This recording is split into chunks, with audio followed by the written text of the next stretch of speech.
So, Ben, you're running for state senate, and you're in the House now. Yes, sir. What would you say? You've got two opponents in the primary. What sets you apart? Well, I want to start out by thanking you folks for putting this on and allowing me to give out some information about myself and how, my candidacy. As far as setting me apart from my two opponents,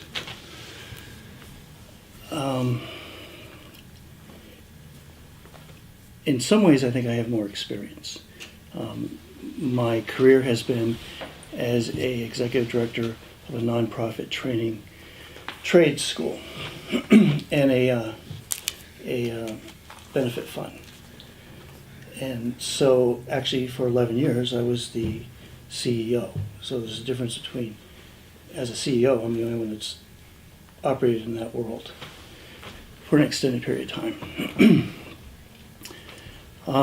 I think my experience is a big factor. I've been in workforce development, worker training, apprenticeship, vocational schools. I have a Bachelor of Science in Education from Keene State College, and have been involved with teaching or administration since that time. It's a whole number of things.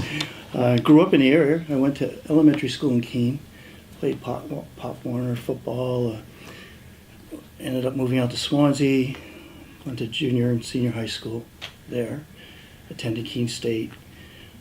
My parents attended Keene State, my sisters, my brothers, so we've got a long tradition of being involved with Keene State. I actually was student body president at Keene State in 1980. It's a little known fact. Was there any student rioting in those days? Yeah, we wouldn't have had that in those days. Leo would have called me up and we would have gone around and talked to everybody and said, we need to work together on this. I don't see that relationship currently. And I'll just leave it at that. And so I also come from Swansea, and I grew up in as a kind of a regional person. So I understand the needs of, I hope, Keene and the outside towns. I've grown up with people who live in all these towns. The reason I got involved initially is, there's a couple reasons. First one, community service, volunteerism should be part of everybody's life. I mean, I just think if everybody volunteered a little bit, how many less problems we would have at this point in time. If everybody got involved in politics and making decisions, how better off we'd be. And that's what I always tell my daughter, and I think part of it is because of her and wanting to set an example of the way I want her to be able to grow up, and she has, and she's 25. She's an aerospace engineer for Sikorsky right now. And so whenever I talk about problems, I go to her quite frequently, and she is very optimistic about technology and solutions that will come down the road. Okay? And I am too. She's currently developing Black Hawk helicopters that fly by themselves, and that's what she works on. So. I was getting scared enough about Uber cars driving. I was just thinking. No, and actually they're Uber even flights. making units that they can put in the old ones to make them fly by themselves, which is amazing. I used to love to drive by that place right on the interstate because I'd always have 3 helicopters parked out front. Sure. You had a hard time keeping your eyes on the interstate. Right. Yeah. So that's kind of how I got involved. So in my neighborhood, on my street, in my community, we're kind of people that go to work, pay their taxes, don't complain much, and what I've noticed in this region is getting more and more difficult for seniors. Every time things are whittled away, health care goes up, taxes go up, Social Security stays the same. It's just getting tougher and tougher. And somebody's got to be out there looking out for those people. I'm sure the other candidates would be doing this too. I'm not saying I'm the only one that would do that. That's a big deal. Everyone says workforce training, but I've seen a lot of the vocational programs cut back in the schools across the state, and I think that's a shame. I was a building construction trades teacher for 10 years, and so I've been involved on that level. I've talked to people about the state apprenticeship programs and how the plumbers are with the firefighters, and they seem to say they're all screwed up. So I think there's work that needs to be done there.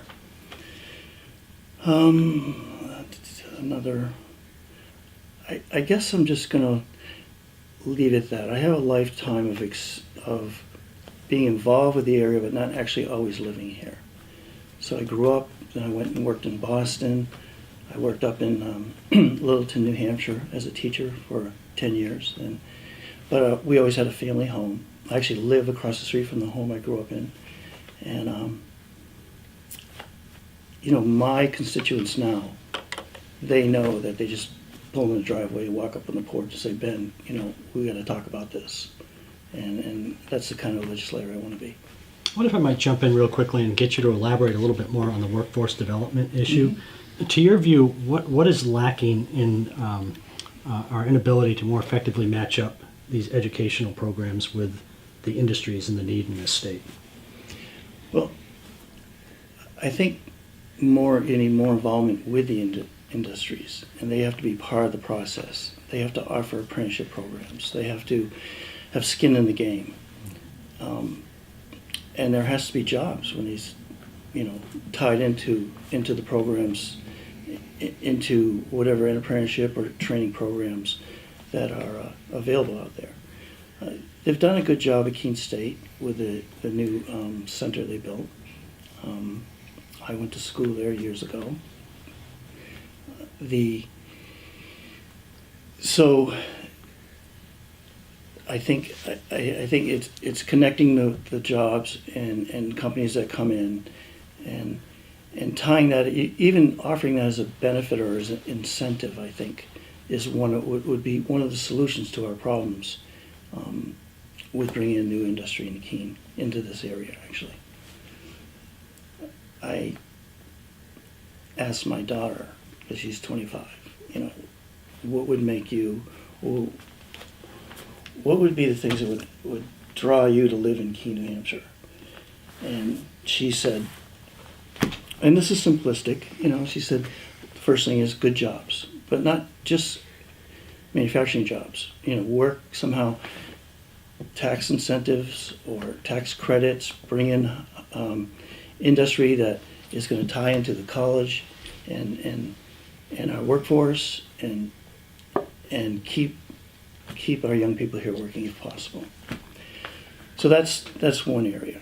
So I think that would be a mixture of computer. I mean, there's so many new businesses out there starting with these young people.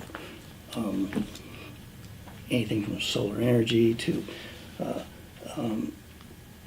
green energy, providing biomass so you can cook in your house. There's a lot of different inventions that are coming down the road. So the second thing she said was, of course, housing, affordable housing. I mean, she's moving from Stanford to Hartford, but she's moving into an old elementary school that's been converted into condos. And it's because it's affordable, and that's what people are looking for. And you need that in Keene, and I know that's on the plate, and people are working on that.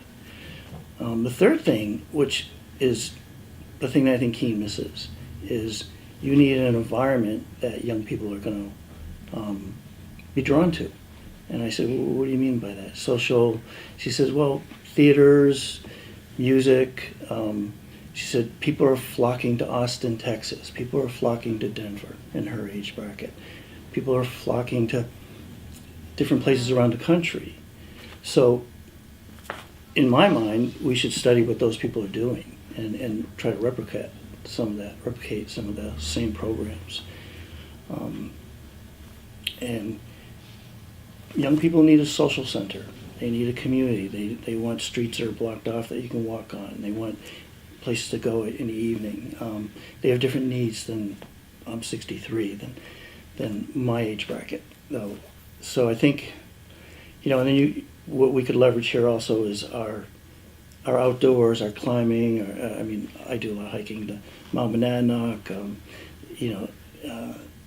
camping, those kind of resources. Kind of some of the, marketed, kind of the way what we've done with the North Country. It's been a huge success. It's turned the North Country into a 4-season destination now because they have parks for, not everybody's a hiker. They have snowmobilers and ATV parks now, and it's been a huge success. So some of the things you mentioned in terms of making it an attractive community for younger adults seem like they would be things that the community itself, like Keene, would have to try to create that kind of environment. What would the state's role be in trying to further that? Well, up in Concord, we certainly could work with business and promote those industries through. Usually, it's done with a tax code, but there's other incentives like providing money for apprenticeship or training. I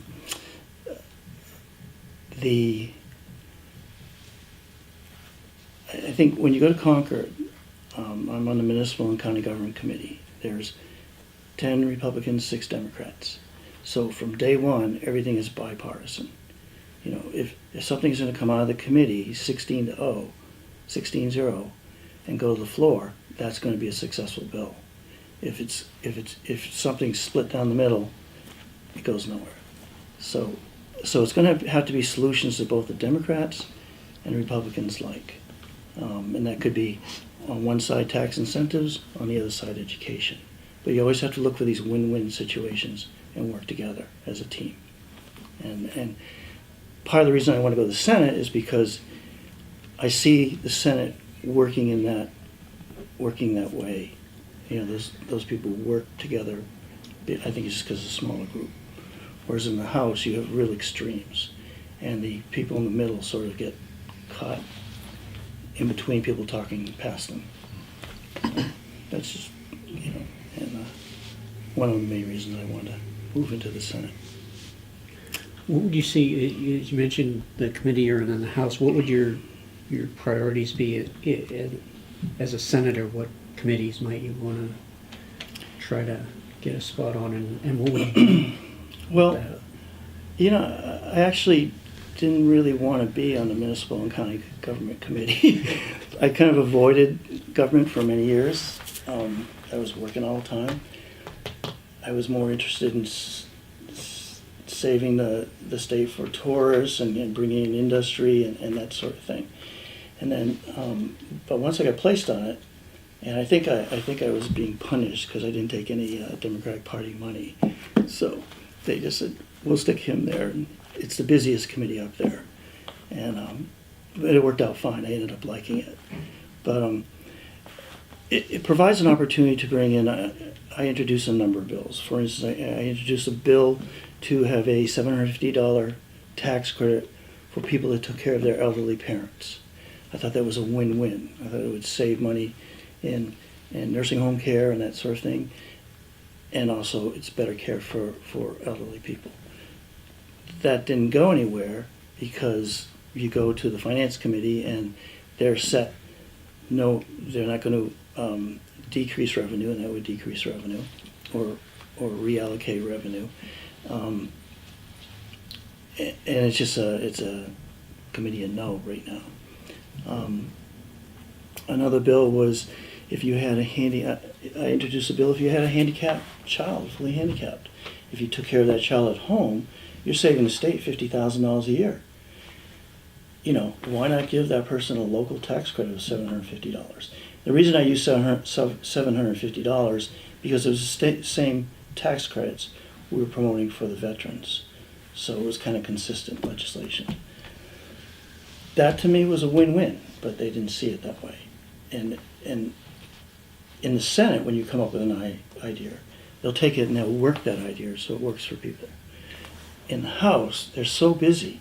I mean, we had over a couple hundred bills just in committee and had to vote on over 1,000 bills. So they just want to kill them or move them out unless they're somehow been rearranged. I don't know how to put this. Been talked about for a long time, many years, and tweaked. Let's just say that. And the people that have been there the longest sort of control that discussion.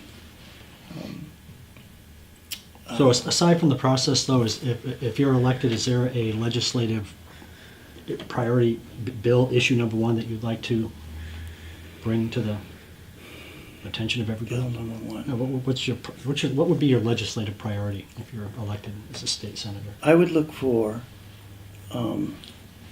innovative revenue sources to counteract the school tax and have it reduced. And I can think of a half a dozen of those. So what are those half a dozen?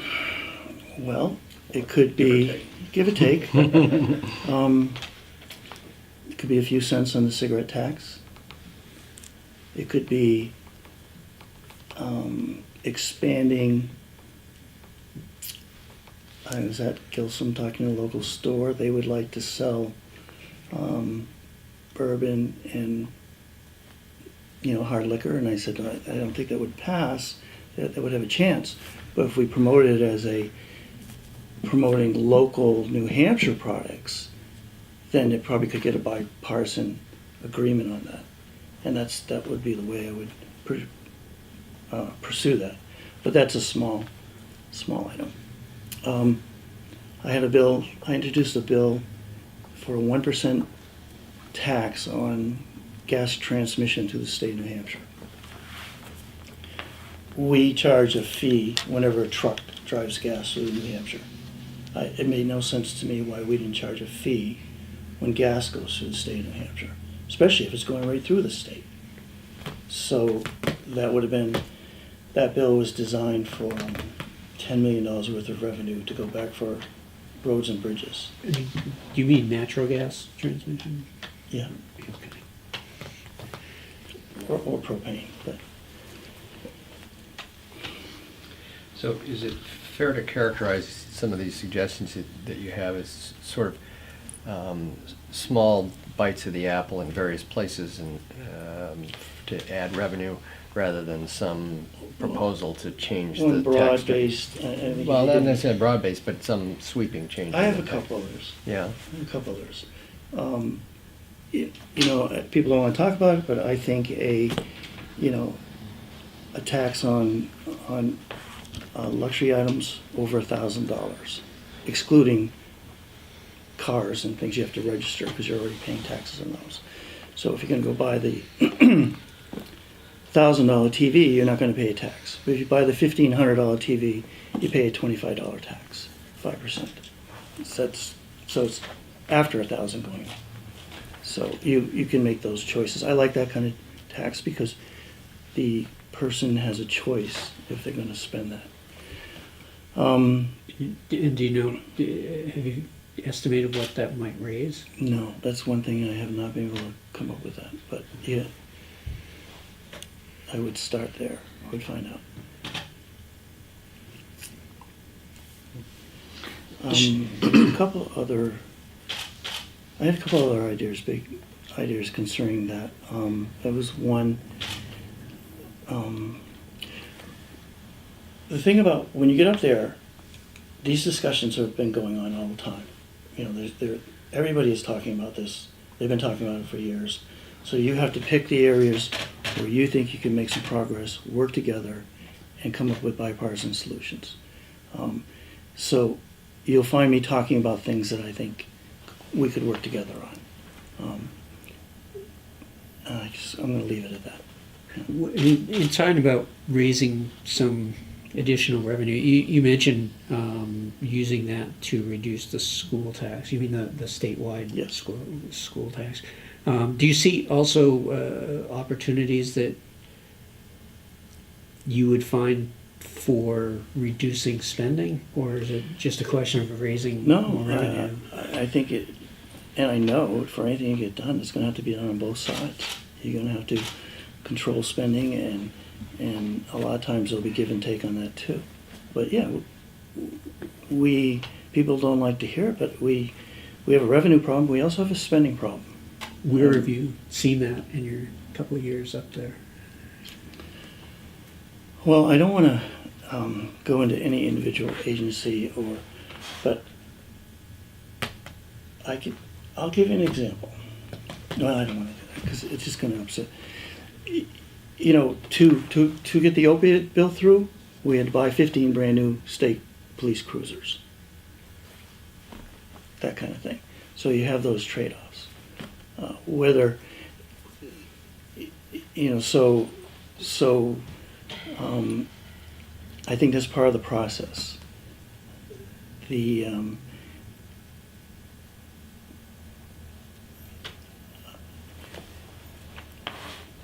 know, when you drive down the street, you see two $80,000 police cruisers sitting there having coffee. You come back 45 minutes, they're still there. You wonder if your money's being well spent. I mean, I think sometimes you have to look at things and say, you know, watch the bottom line, and county budget. We had a 1.7% increase. I thought if we worked a little harder, we could have level funded, knowing that we're going to have a big increase coming down the road with the nursing home.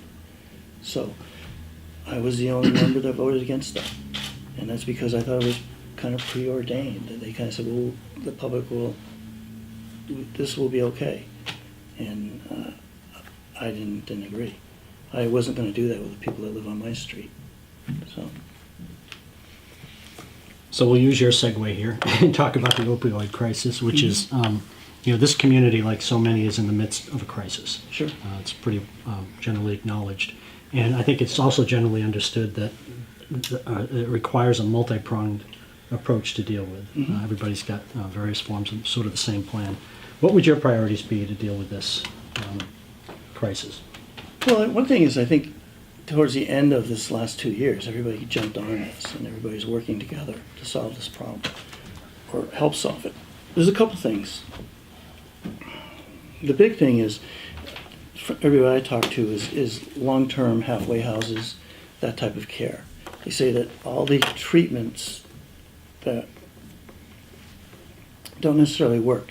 People go in and out, they don't really achieve what they're trying to achieve.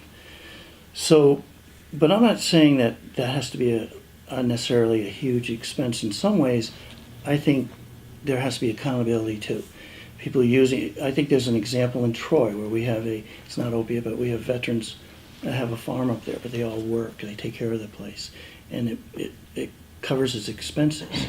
So I think any program has to have accountability,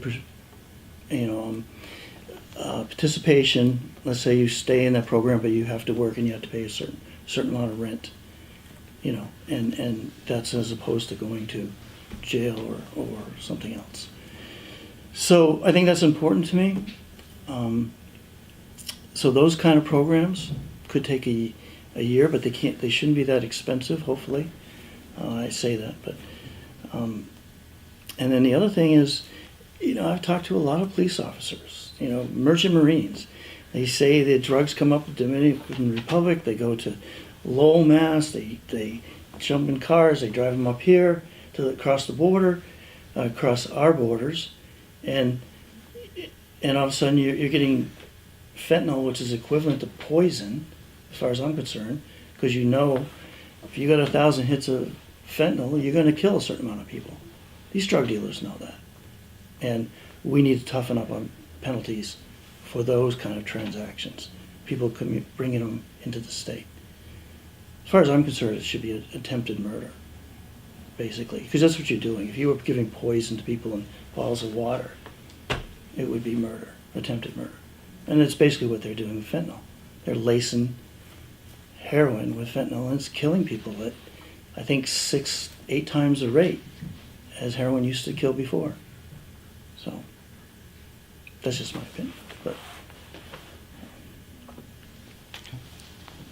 What about Medicaid expansion? So far, it's been something that's been renewed annually. Where do you stand on that? And do you have any other proposals to lower healthcare costs? well, Medicaid expansion, I believe, has been good for the state.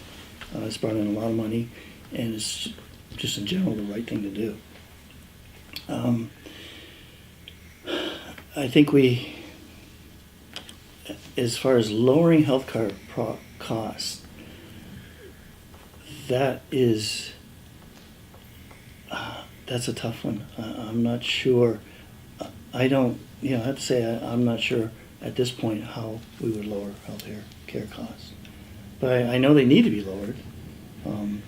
And I think sometimes competition,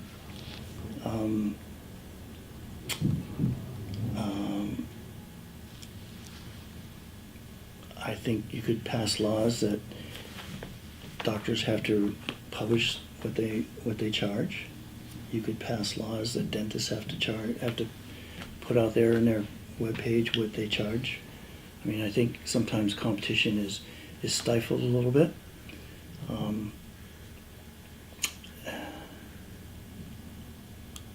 And I think solving some of the revolving door, everyone said the uninsured. Well, the uninsured goes to an emergency room, it's $500 to walk through the door. So now if they're insured, it's a couple $100 for a visit. So you're saving money, especially if they're constantly going there every week. So, but I think there's a bigger question also, is providing a healthier community, and or encouraging a healthier community. I keep thinking, you can't go backwards, but if we look backwards to when we were growing up, families, both parents weren't working all the time. Kids were, seemed to have less problems. There was less stress growing up as a teenager, I believe. And I'm not sure how you fix that, but it's something that I'm always thinking about. It's difficult for families now. You have single families, you have both parents working. As a teacher, I saw this over and over again. Students where their families were involved with their kids, did exceptionally better than kids that were just disconnected from the parents. And you could tell because the parents wouldn't come to see you as a teacher, and wouldn't interact. I mean, it's a known fact that if a parent goes and visits a teacher, statistically that kid's going to end up getting a grade higher. Not because he deserves it, just because that's a fact. It's the way it works. I'm not sure for all the reasons, but I know with my daughter, we were involved in every aspect of her education. From I was a teacher. Her mother was an engineer, so we were counting to 100 at 1 year old or something. But anyways. Just getting back to Medicaid expansion, so one of the challenges that presents is that the federal support for it is going to taper off going forward. So what state solutions are there if you, as you say, you want to continue Medicaid expansion, how is the state going to handle that burden? What we've done so far is we've had the hospitals kick back that money, so it's still a zero cost. I'm not sure what the floor is going to be on that. I think, I think it dropped I think it 5%. It bottoms out at 90. at 90. So I would think that solution would work up until 90%. You know, for beginners, for starting, and I think it's naive to think that with the aging of our population and the cost of healthcare, that it's not constantly going to be a financial burden. And I'd be looking in all directions a way to alleviate that and listening to experts. One thing, whenever there's a bill or a topic, everybody marches in, and you listen to hearings and testimony, and you have to make you have to use your best judgment on the best solution for these problems. It's not one person or it's not one party. It's a group of people that are working together, I think. You mentioned and looking out for seniors being one of the things that got you interested in getting involved. What would be something that the state isn't doing but should be doing to make life easier for seniors in New Hampshire? Well, I tell you, one thing we did last year within my committee and pushed through is the ADU bill, the auxiliary dwelling unit bill. If you look at the housing stock in New Hampshire, the zoning laws were created in the 30s, you know, or 20. You know, they don't apply to what exists. You go down around Keene, and the average amount of people living in some of these big old houses is two people. I think it's 1.5, but you know, two. When there used to be 12 people living in these houses, you know, there used to be big families, and now everybody's older and gone on, and so now because of that bill, seniors are allowed to put a rental unit onto their house and have their kids take care of them, or have a caregiver take care of them, or move into that rental unit and rent the front of their house. So that's an innovative solution, which the Democrats and the Republicans were able to work together on, and for different reasons. It also provided workforce housing, and we have to think out of the box for those kind of solutions. You know, I would fight to control the increase in property taxes, and I think that would be a big factor. I wanted to go back to a question that was already asked, but just in terms of, you know, you talked about wanting to bring businesses and cultural institutions that would appeal to younger folks, so to keep them in the community. But what really would you be able to do if elected to attract these businesses and institutions? Okay. Well, we haven't. We're not totally not successful in this. I mean, there's other parts of the state that are doing great. You go to Portsmouth and Newmarket, and young people are flocking there. They have a vibrant place that kids, young people like, and families. But your job up there is basically going to vote on bills. A lot of it's going to be spending money. You know, obviously putting money into tourism, and putting money into business development, putting money into regional tourism groups, promoting things that small farms, wineries, small business breweries, llama farms, different things like that create a culture, promoting the arts.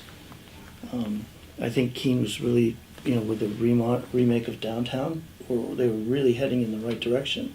I think they took a step back with losing the Pumpkin Fest. It was a shame, as far as I'm concerned. It hurt the nonprofits. It hurt the you know, people call me from all over the United States. You know, that's the one thing that Keene, everybody you know, people call you from California and say, what happened to the Pumpkin Fest? Kind of thing.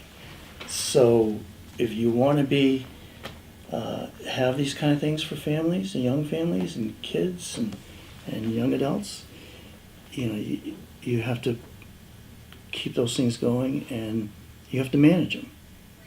Okay. As far as I'm concerned, that was a mismanagement from property owners that were in that area and the college, and it shouldn't have happened. If it had happened on my watch, I wouldn't have. I know in my school I would have been looking for a new job. So. What about higher education? What would you do to reduce costs and address student loan debt? Well, there's a couple different questions in there, but I think I would focus on building endowments and not be putting up so many new buildings right now, and focus on reducing the cost of going to the university system. That's going to also take some new funding, and where that funding is going to come from is part of the big question. You say reduce the cost of the university system. What are you talking about? The administrative level of things, and do you have specific areas that you think that there's overspending going on now? I think that we tend to build a lot of new buildings, but we don't focus on. I know when I went to school, there was numerous scholarships and ways to work study, and you could put yourself through school. I put myself through school, and not end up with, you know, I ended up with some debt, but like $10,000 or something. But not like today. Today, it takes over these kids' lives, the amount of debt. I think there should be an opportunity to work off part of your loans. I think if you stay in the state and we can do this and work, you know, we should pay down those loans for students. I think that's a good incentive. There's a lot of good ideas out there, I think. I think one thing we haven't talked about is casinos for revenue. We have 15 so-called charitable casinos going on right now. People even, you know, I'm not for new casinos, but I think we just had one open in Keene. Mm-hmm. My take on that is each one of those, they pay 50% of their profits goes to nonprofits. And then part of it goes to taxes, there are tax, and part of it goes to profit for, I don't know if it gets rolled back into the business or whatnot. So I wouldn't necessarily build big casinos, but I would take 3 of those, and I'd take the one in Hampton and I'd enlarge it I'd triple it and make it sort of a destination thing, and for tourists. And instead of giving 50% to charity, because they'd already be getting at least that, I would take 25% of that more and put it towards the state. And I have the liquor commission organize that. I'd do the same thing up north for maybe at the Balsams or somewhere up there. I'd pick three parts of the state, and there would be 3 sources of revenue that would possibly help. There's small steps, but that's what's going to happen is small steps. You know, you're going to have to fight this battle of controlling spending and raising revenue, and that's what we do. The State Department of Transportation has a 10-year plan that is perpetually years behind. Mm-hmm. Can you imagine a mechanism whereby the state begins to reverse that a little bit, and we can free up money to repair all these red listed bridges and roads that need repairs? Well, one was the gas transportation tax that I was talking about, but that's not a big item.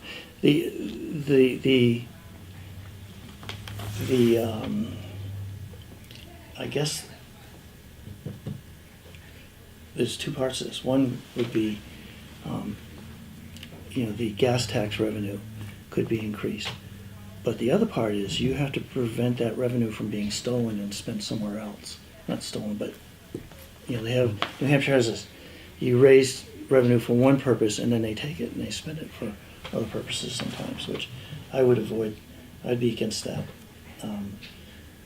I'd be for raising the revenue to go back into the highways and 10-year plan. But we're going to need that. We're going to need the infrastructure. I think in 10 years, it's going to be a little bit of a different world, 10, 15 years. I think the amount of money going towards the train coming up on the other part of the state, I'm not so sure I support that. I think it's old technology. I think what they should do is keep the right-of-ways, and someday they'll have a different system, individual driving cars or whatever, that, like Uber. Car will show up at your house, you get in, it drops you off in Keene, car goes away. But we need corridors for that sort of thing.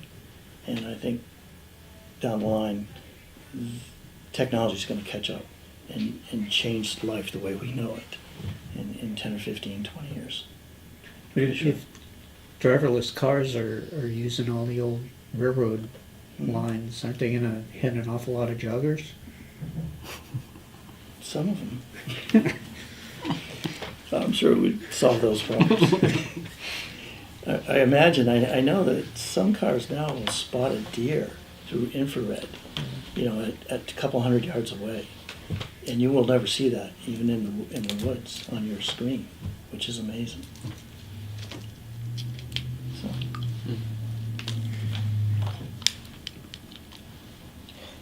What about gun violence? What do you think the state's role is in addressing it?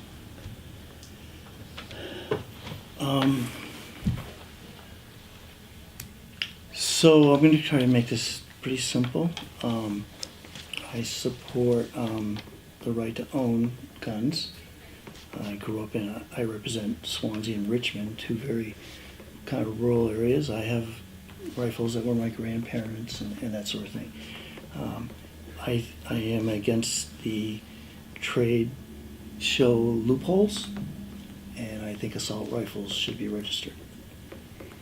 And that's pretty much where I am. People like to dance around the subject, but that's that. My first vote in the House, which I thought was crazy. I went in there and there was 400 people, and they wanted to be able to carry their guns into the House, right? And I said, I don't own a pistol, and I just didn't see that would be necessary to have to carry a gun or a rifle. And you could carry an assault rifle if you wanted to into the House of Representatives with a room with 400 people. It made no sense. But I sat there and listened. I think we talked about this for an hour and a half, 2 hours. It was just argument after argument, and a lot of the members there were police officers, firefighters, ex-military, longtime community people. And I was going, by the end of the argument, I felt that, well, if anybody should be able to carry a gun, these people, they should be, they should be able to, if that's the way they feel. And so I actually switched my vote and went along with them because I didn't think that they were so adamant that we were going to take away their rights. And I didn't think that I should be doing that. That being said, when it came down to the other issue of concealed weapons and not having to register a concealed gun, I voted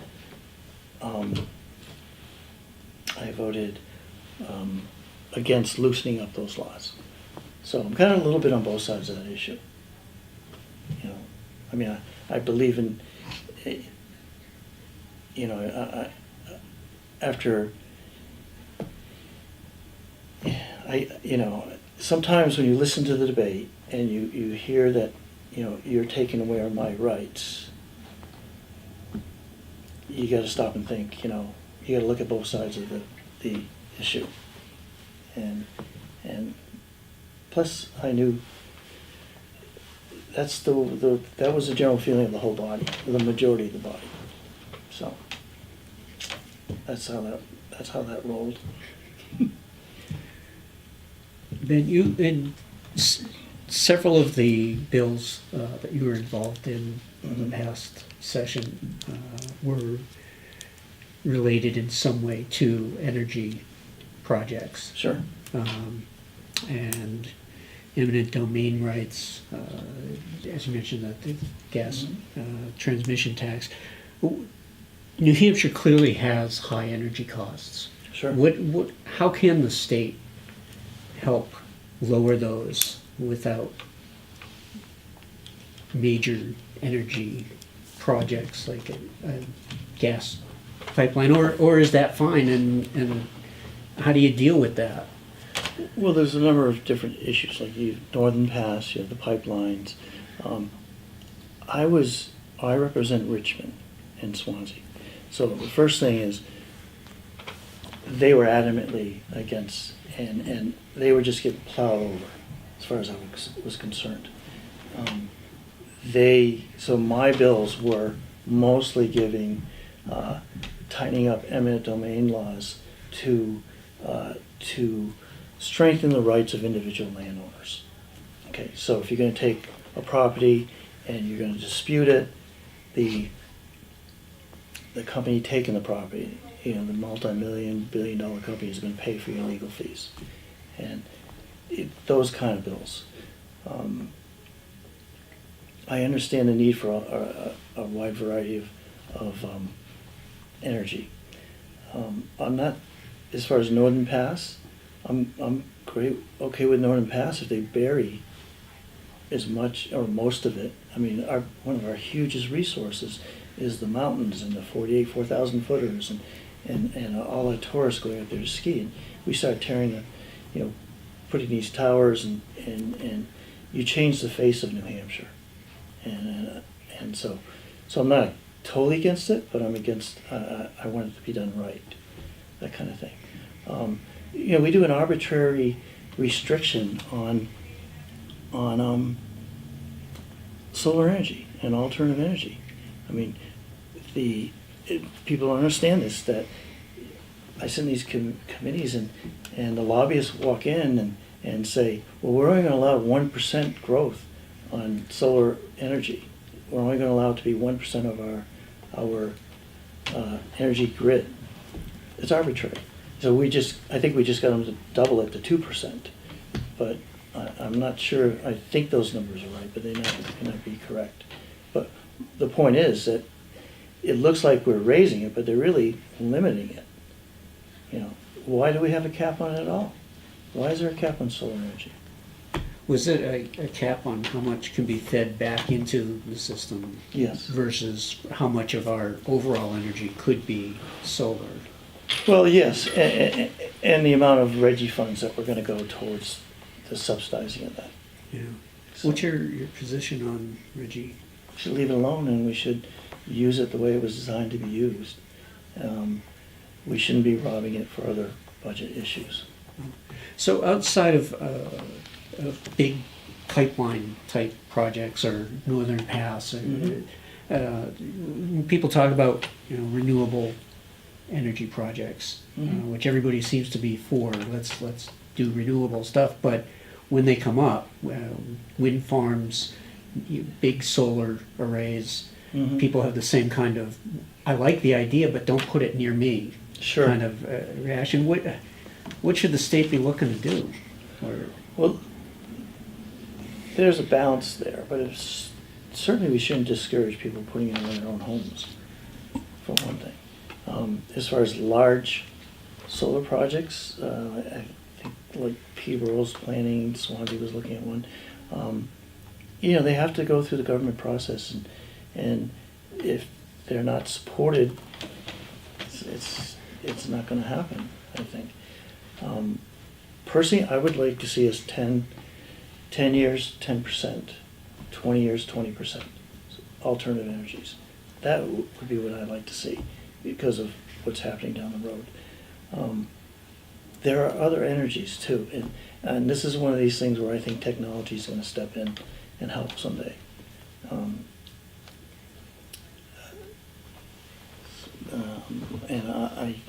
I just have a lot of faith in young people and you know, new engineers and scientists coming forward. So we have a I don't understand it because we've been taking out a lot of hydro dams in New Hampshire, small hydro projects, and I don't know why we aren't really actually using that resource. And I'm not saying block off the fish. I mean, take half the river and make a hydro dam and let the other half go normal, you know. But I think that's just untapped resources. And we did have some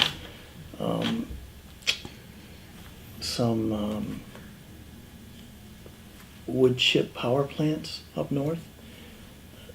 They're pretty successful, but I'm not sure that they actually pollute quite a bit, and I don't think the technology, I think eventually there'll be technology to clean that up so you can you can actually use a renewable wood source up north. Okay. It's going to be a lot of, it's not one easy answer. There's going to be a lot of different things involved in energy. Right. To completely change the topic. Sure. It's very likely within the next couple of years, the state will be looking to hold its first execution in a long time. Michael Addison is on death row. What's your feeling about the state having the death penalty and being willing to execute somebody for a capital crime? So that's something that's evolved over the years, and generally speaking, I'm against the death penalty. You can just lock someone up forever, and that's that. As a deterrent, I'm not against, right now if you kill a police officer, or I'm not sure, and I also, would put children in the same boat, a multiple killing. I'm not sure I would vote against the death penalty for that at this point in time, but that may change. So. And while we're getting you on the record, Yeah, I might as well get on the for or record against decriminalizing on marijuana? everything. For or against decriminalizing marijuana? Well, decriminalizing for. I think it's too early to just say everybody can. I think the jury's a little bit out on what's going on in Colorado, and I think Washington and some of those places. We certainly can study those places and see what's going on. I have two sisters who live out in Colorado. I called them specifically, and I said, my sister certifies daycares and teaches at colleges, and she's very into education. And I said, what's going on with the marijuana out there? And she also has a couple 20-year-olds, and she said, doesn't seem right now to be much of a problem. It's creating a lot of jobs. They actually had a free. They were bringing in so much money, she said, in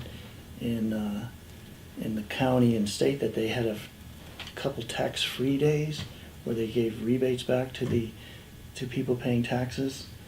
I said, well, but are young people smoking more marijuana? Is it? And she says the kids say it's just not been an issue. So I have that. That's where I go and I ask people. And apparently it's bringing in a lot of money. So I think if it did totally get, and I think someday it will be, because it probably will be all around us, I think it should be dealt with like alcohol. And we should have treatment, we should tax, and we should control it to a certain extent. And we should, as we do with alcohol, talk about it in schools, and it takes a tremendous amount of resources in our prisons, in our county jails, and I mean that sort of thing. A ton of money, which is, the money could be better used to fight the opiate crisis and those kind of issues. I just want to be clear. It sounded when we started as if lessening penalties, yes, legalizing, no, but then you're saying I think you want the state legalizing down to the treat it road. like alcohol Right. and tax and everything. That sounds more like legalizing. Down the road, but not right off the bat. I don't think we know enough yet. Okay. I know I probably sounds like some of the other candidates, but no.